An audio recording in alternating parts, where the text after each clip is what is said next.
Back తాడేపల్లిలో YCP నేత మాజీ మంత్రి అంబటి రాంబాబు మీడియాతో మాట్లాడుతున్నారు. ఇప్పుడు లైవ్ చూద్దాం.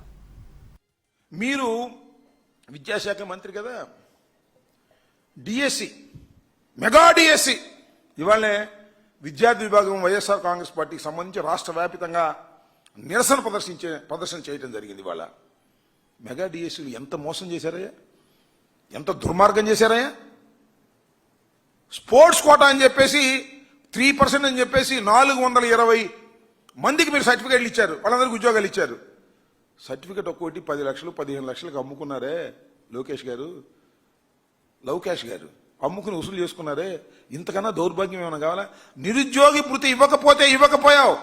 నిరుద్యోగులకు మెగా డిఎస్సి పెట్టాలని చెప్పి పెట్టి దానిలో అన్ని అవకతవకలు చేసి స్పోర్ట్స్ కోటాని సర్టిఫికెట్లని 10 లక్షలకి 20 లక్షలకి అమ్ముకొని డబ్బు చేసుకునేటటువంటి దీనస్థితికి ఇవాళ మీరెళ్ళి మహానాడులో అద్భుతంగా పొగిడించుకునేటటువంటి కార్యక్రమాలు చేస్తున్నారు.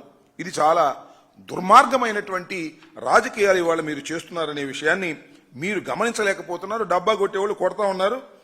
ఒక ఆయన డబ్బా కొడుతున్నాడు. రామన్న రూపుదిద్దిన పార్టీ అంట. రామన్ అంటే ఎన్టీ రామారావు గారు. రూపుదిద్దిన పార్టీ బ్రహ్మాండం, బాగుంది. చంద్రన్న తీర్చిదిద్దిన పార్టీ. చంద్రన్న గారు చంద్రబాబు నాయుడు తీర్చిదిద్దాడు, అధికారంలోకి తీసుకొచ్చాడు, అనేక అన్యాయాలు అక్రమాలు చేశాడు, వెన్నుపోటు పొడిచాడు, పార్టీని ఆక్రమించుకున్నాడు. చంద్రబాబు నాయుడు గారు ఎన్టీ రామారావు గారు వారసులందరినీ తొక్కి పారేసి తీర్చిదిద్దాడు. ఇప్పుడంటే ఆయన ఎవరు, తెలంగాణ నుంచి వచ్చాడు, ఇక్కడ ఆయన కూడా కాదు. ఈయన తుది మెరుగులు దిద్దుతున్నాడు. ఎవరు? లోకేష్ తుది మెరుగులు దిద్దుతున్నాడు. తుది మెరుగులు కాదు, తుద ముట్టించడానికి సిద్ధంగా ఉన్నాడు. మళ్ళీ 3 సంవత్సరాల తర్వాత తెలిసింది. ఇప్పుడు తెలియదు మీకు. 3 సంవత్సరాల తర్వాత ఎన్నికలు జరిగితే లోకేష్ గారి నాయకత్వంలో తుద ముట్టించేశాడు తెలుగుదేశం పార్టీని అనేటువంటి మాట వస్తుంది. ఎందుకంటే పచ్చ సైన్యం, మా పచ్చ సైన్యం అంటాడు. పచ్చ సైన్యం ఇటువరకేమో, ఆ పచ్చ సైన్యానికి ఒక పిచ్చి లీడర్ దొరికాడు. ఆయనే లోకేష్ బాబు గారు.